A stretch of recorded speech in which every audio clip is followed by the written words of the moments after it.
அண்ணன் ஆதவ் அவர்கள் தெளிவான வாதத்தை எடுத்து வைக்கிறாரு. அதுவும் இல்லாம நான் ஒரு சிம்பிளா கேட்கிறேன், ஒரு இழப்பு நடக்குதுங்க, நம்ம வீட்டுல ஒரு இழப்பு நடக்குது, செத்து போனது வேற யாரும் கிடையாதுங்க, நம்ம உறவுகள், நம்ம குடும்பம், நம்ம குடும்பத்துல ஒரு உயிர் போயிருக்குன்னா அந்த நேரத்துல நீங்க அந்த இழப்பை நீங்க பாப்பீங்களா? திமுக கூடயோ இல்ல மற்ற கட்சிகள் கூடயோ இல்ல இந்த பொய் பிரச்சாரங்களை பரப்புறவங்க கிட்ட போய் சண்டைக்கு பண்ணிப்பீங்களா? ஒரு மரணத்தை வச்சு கண்டிப்பா அரசியல் பண்ணவே மாட்டோம், அதுல நம்ம அரசியல் செய்யக்கூடாதுன்றதுல இன்னைக்கும் முனைப்பா இருக்கு தாவேகா. அந்த விஷயத்தை வச்சு இந்த நிமிஷம் வரைக்கும் வாய் திறக்கல, யார பத்தி எதையும் பேசல, இதுல என்ன எதை பத்தியும் பேசல. அவங்க துக்கத்துல பங்கெடுத்துக்கிட்டு இருக்காரு நம்ம தளபதி, நம்ம கட்சியும் நம்ம தளபதியும் அந்த துக்கத்துல பங்கெடுத்துக்கிட்டு இந்த 16 நாட்கள் வந்து சோகத்தை வந்து அந்த குடும்பத்தோட பகிர்ந்துகிட்டு இருக்காரு. பலவீனமா இருக்காரு. இந்த நேரம் பார்த்து உங்களோட வித்தியை காட்டுறீங்களே, நல்லா பாருங்க.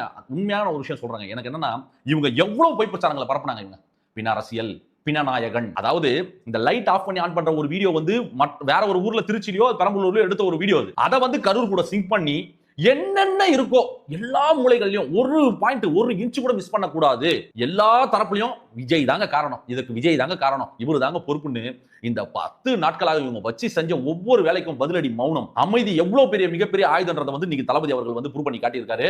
இன்னைக்கு உச்சநீதிமன்றத்துல சம்பட் அடி கொடுத்திருக்கு உச்சநீதிமன்றம். பல பேர் கருத்து தெரிவிச்சாங்க.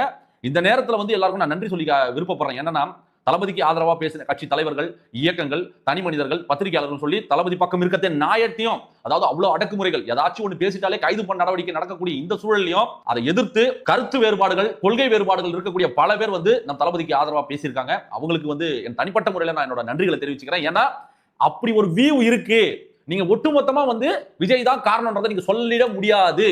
இதுல வேற சில இன்னொரு பக்கமும் இருக்குன்னு எடுத்து சொன்னதுக்கே வந்து கைது நடவடிக்கை நடந்ததெல்லாம் நம்ம பார்த்தோம். ஆனா அந்த சூழலையும் வந்து உண்மையை பேசின பல பேருக்கு இந்த நேரத்தில் நம்ம நன்றி தெரிவிச்சுக்கிறோம். உச்சநீதிமன்றத்துல தாவேகா சார்பில் வழக்கு தொடர்ந்தது அண்ணன் ஆதவ் அர்ஜுனா அவர்கள் மட்டும்தான். நாங்க கேட்டது என்னன்னா, எங்களுக்கு வந்து உச்சநீதிமன்றத்தின் சார்பாக ஓய்வு பெற்ற நீதிபதிகள் இதை விசாரிக்கணும்ன்றதான் தமிழக வெற்றி கழகத்தோட நோக்கம். அதை தான் எங்க வாதமாவும் நாங்க எடுத்து வச்சோம். இன்னைக்கு அதை விசாரணை செய்த உச்சநீதிமன்றம் அதை ஏத்துக்கிட்டு அதற்கான ஆர்டர்ஸ் வந்து கொடுத்திருக்காங்க. நாங்க எதிர்பார்த்தது அதுதான், நாங்க கேட்டதை கொடுத்திருக்காங்க. சிபிஐ விசாரணை கொடுக்கிறோம். பல பேர் வந்து பொதுநல வழக்கு கொடுத்தாங்க. தனிப்பட்ட முறையில் பல பேர் வந்து சிபிஐக்கு இது மாத்தணும்னு பல பேர் கொடுத்தாங்க. நான் அந்த சிபிஐ விசாரணை என்ற விஷயத்துக்குள்ள நான் போகல. ஆனா தமிழக வெற்றி கழகம் கேட்டது என்ன? உச்சநீதிமன்றத்தின் சார்பாக நீதிபதிகள், ஓய்வு பெற்ற நீதிபதிகள் இந்த கேஸை விசாரிக்கணும். ஏன்னா குற்றம் சாட்டப்படுவது யார் மேல, அவங்களே அதை விசாரிச்சா அதுல நீதி கிடைக்குமான்றதா இங்க எல்லாரோட கேள்வியா இருந்தது. பல பத்திரிகையாளர்கள் வச்ச கேள்வி அதுதான். இந்த வழக்குல, இந்த கரூர் விஷயத்துல பல சந்தேகங்கள் இருக்குன்றதையும் வந்து பல பேர் எடுத்து வச்சாங்க. அந்த சந்தேகங்களை வந்து உச்சநீதிமன்றத்தின் நீதிபதி அவர்கள் வந்து நறுக்குன்னு மக்களோட ஒவ்வொரு சந்தேகத்தையும் புட்டு வச்சார். அதற்கு பதில் சொல்ல முடியாம இவங்க ஓடி வந்திருக்காங்க.